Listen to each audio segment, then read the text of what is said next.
They have Christopher Daniels walk out, and he said, "I would love to give you the championship." Congratulated him, but I can't because I'm no because longer. I've been fired. I've been fired. Why are you out here then? I'm no longer an EVP. He said, but this man is. And then, boom, battle cry drops. Crowd goes insane, loses it. The middle of the whole joint opens up. Out comes Kenny Omega with the suit on. Much different look, kind of than, he had, been displaying. Walks out to the ring, grabs the belt, gives it to Okada. They're staring at each other, milking it. The crowd is going crazy still. Did you see any of the clips of the streamers? Like the people that are watching it? No, I didn't. I saw two clips. I saw one dude lose his mind, jump up and hoot and howl, jump out of his gamer chair. And I saw a woman. She's like, "Oh, Kitty." I fucking died laughing. Good for them.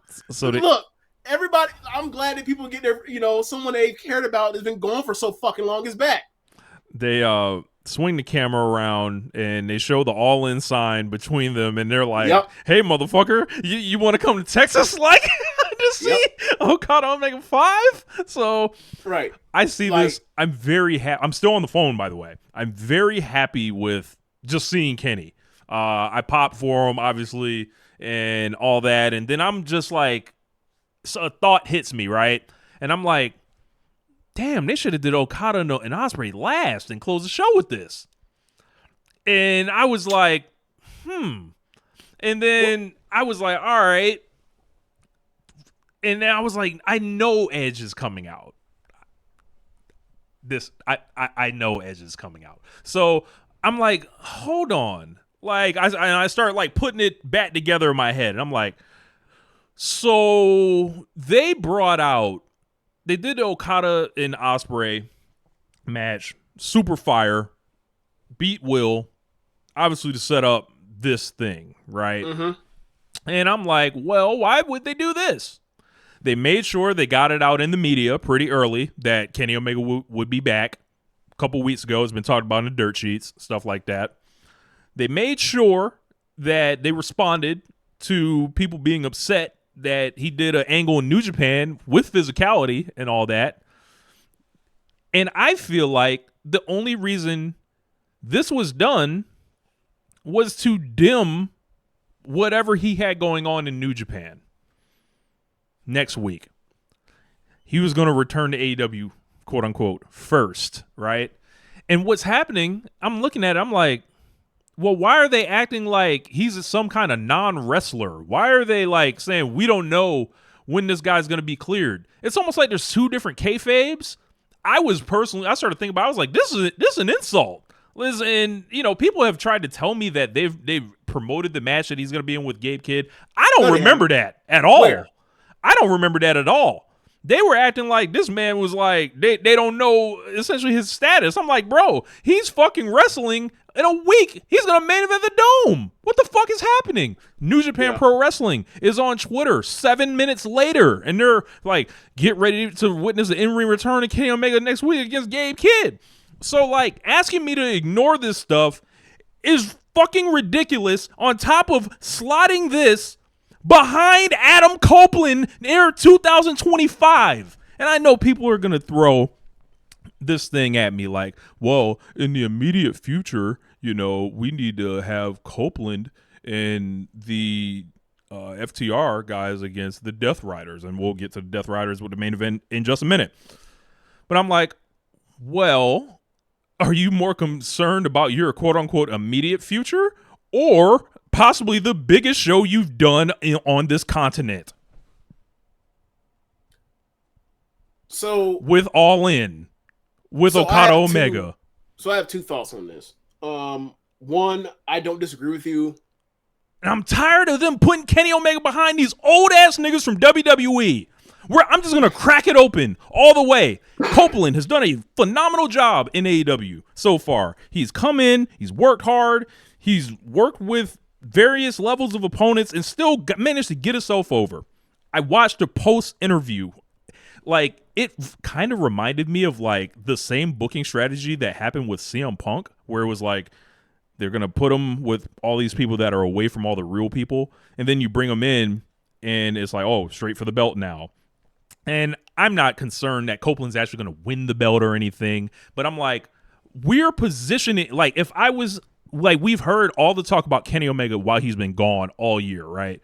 Like, everybody's looking for the feeling. It's that fucking guy. Everybody's looking for the quote-unquote ace and all this stuff. It's that fucking guy. It's this guy with all the best matches in the history of the promotion. Like, pretty much, you know, that whole thing was built. The elite. It's him. And how a lot of us have felt like, yeah, he hasn't really been treated like that. Like, they haven't committed to him the same way. We always talk about the difference between New Japan Kenny Omega and AEW Kenny Omega. If you were trying to promote this guy as the biggest thing, you would not send him out there in the semi-main event position behind Adam Copeland. You just wouldn't do it.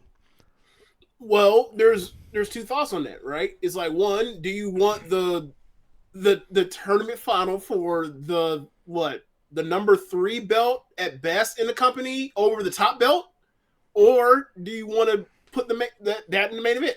Now, they had no problem. They had no problem putting Swerve on with Christian behind Death Riders and what was that Anarchy in the Arena stuff. They had no problem with that. Like, they have put the AEW World Championship not in the main event position before, especially with this cold ass title match they had going into it. You still haven't let me.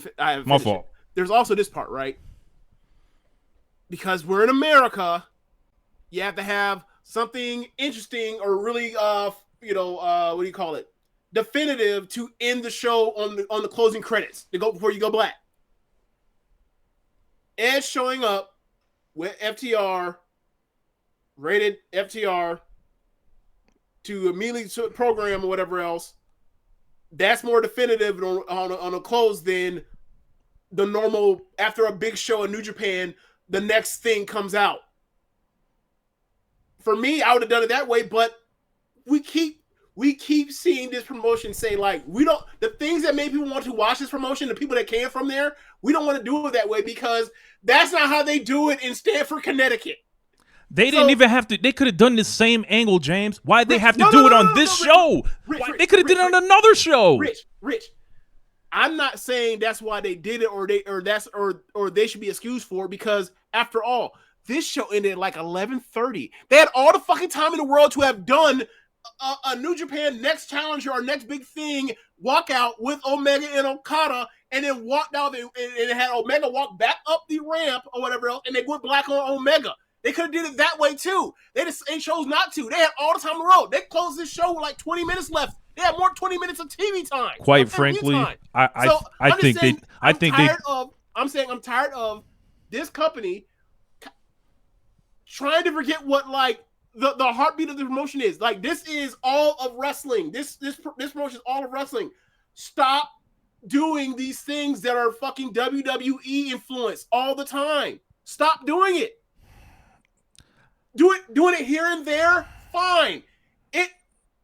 That was automatically the choice. My automatic choice was, we needed something definitive at the end of the show. That's not definitive enough. That is, oh, he's back, but he out of weight or whatever else, or the interaction's not going to be immediate. So like quick after the final match.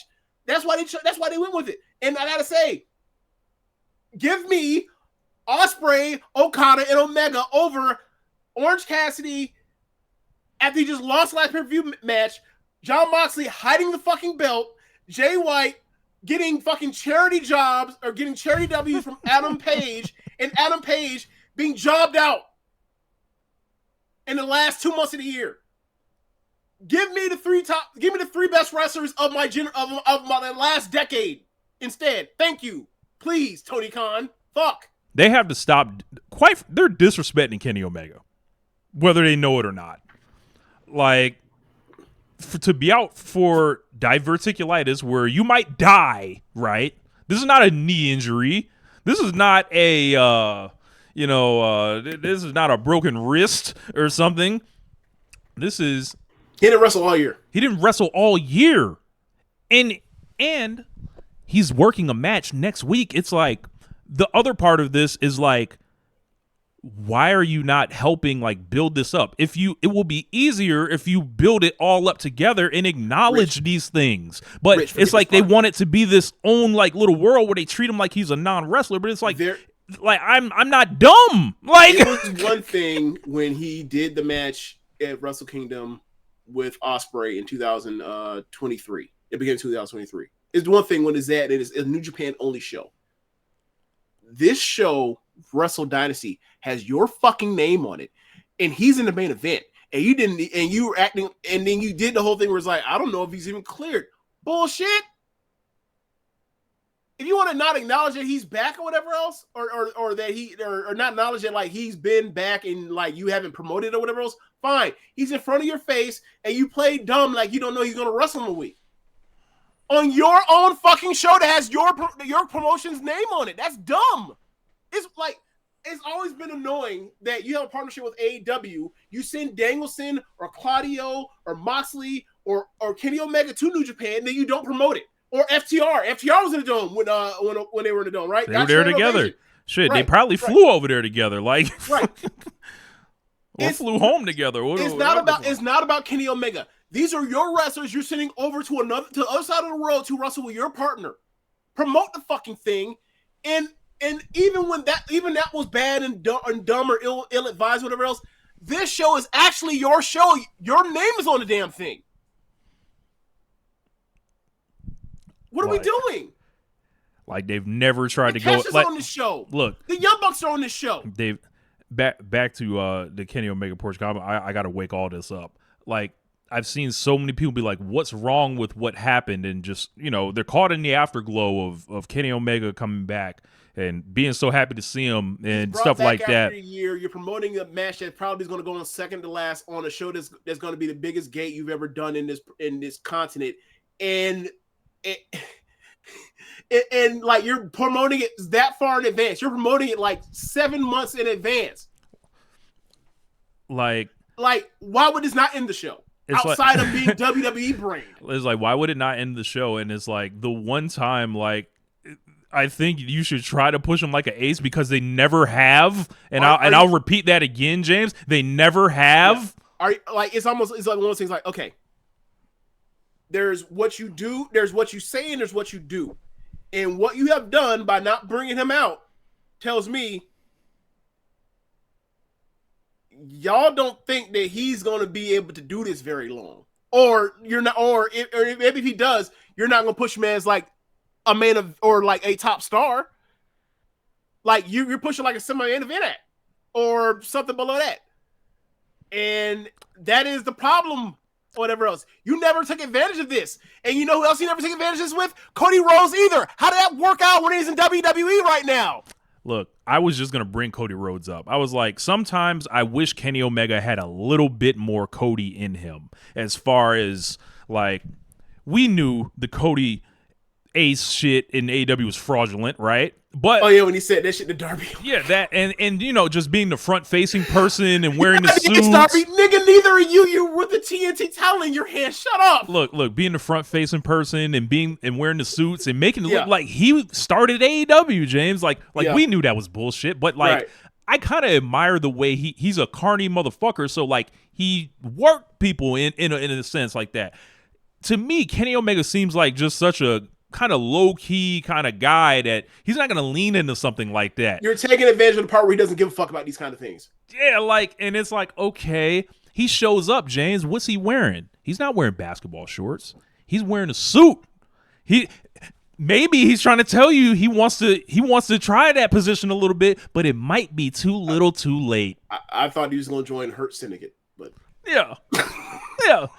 He would have to have a tie on. We have to get a tie for Kenny with that stuff. So we were talking about like when Ricochet if he joins Hurt Syndicate, like they're gonna have like they need a black ass way to initiate him in, or whatever else, like something equivalent of like giving him a Rockefeller chain. Yeah. And like in my mind, I was thinking like, well, weren't they giving like niggas in G Unit hand tattoos or whatever else, right?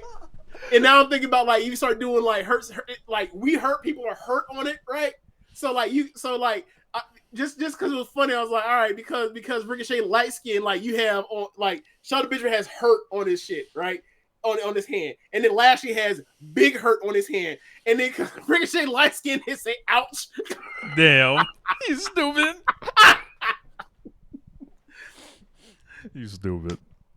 But Kenny Omega have ouch on his shit too. Like, I don't think they are pushing Kenny Omega as a top star. I don't think they particularly care about Kenny Omega. I think they resent Kenny Omega for like he's getting shit because he did his return in New Japan, where they've always booked him better, where he's had better matches, where he's done all this shit, and it all goes back to if you can't feel like you can get the best out of this guy, and by extension, the Young Bucks, by extension, Hangman Page, have we thought about why that may be, James? My still like, hey man, if you're gonna pay them per date, maximize to the best of your ability, not this shit. They ain't maximized none to the best of their ability. None of them. Look, I'm glad the Elite got their money, because if you have to go through what you went through with them and them possibly going to WWE and Tony Khan knowing he can't allow that to happen, so you gotta pay hand over fist for it, in conjunction with that Punk stuff. You can't afford to lose them, but you don't actually really want to push them the same way. You don't want to go all the way at the top with them. Like Hangman, bro, we saw with Hangman has been cooled down in a way not seen since Sting in 1998, damn near, over the last 3 to 4 months. This thing with Kenny here, like, we know what people are asking for. James, we know what the people are asking for with him. Real quick about the Adam Page thing. Do you see people online like complain that Jay White took the pin in this? I was like, he's beaten Page twice on pay-per-view. I'll say I don't give a fuck. I say let's look at the candidates here. He's the least over guy. Let's look at the candidates. So like, either you could have pinned Hangman Page and he would have done his third consecutive job on pay-per-view after main eventing All Out. Yeah. Who is the most over guy, by the way? Right. You could pin Orange Cassidy, who lost last month. Already was pinned by Moxley, or you can pin White. Not only was he pinned, he was pinned, and then they poured chemicals down his damn throat. Right. And so that leaves you with Jay White, who they have to put the other two in the match to sell the match in the first place. Right. So like, White do that job. This is like how that old shit used to go. It's yours. Like this like this L is yours, my friend. But yeah, I just started thinking about all that stuff, and I was like, I know. Also, Jay White.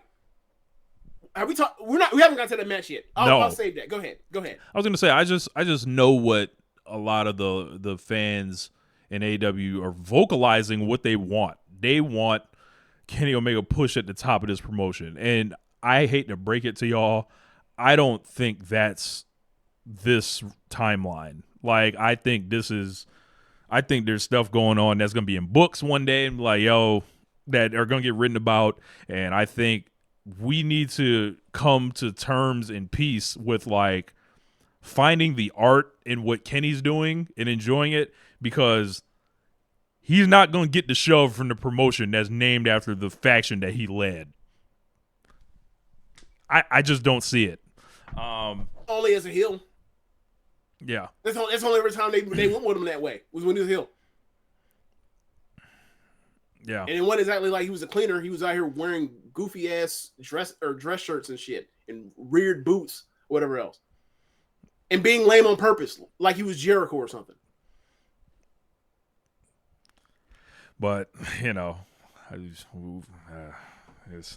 it's kind of disheartening. But I've made peace with it. I implore people to accept it. Like, no, yeah, and also given at this point, at this stage in the game, missed a year, missed time. He was beat the hell up before then. Before he put over after he put over Page, like he's missed a lot of time over the last 3 years. I don't even necessarily know if it was wise for them to say we're gonna put the whole company on your back. Why? So you can break down again and be gone for like a year, 18 months this time or next time? Why? I don't know. If he's good to go, right? I don't understand not trying to build the company around him. At least like, at least in like the next calendar year or so. Just at least say you did it. But I mean, that's a better answer than what they're doing right now. Yeah. At the top of the card with the belt in the title picture. 4-way match.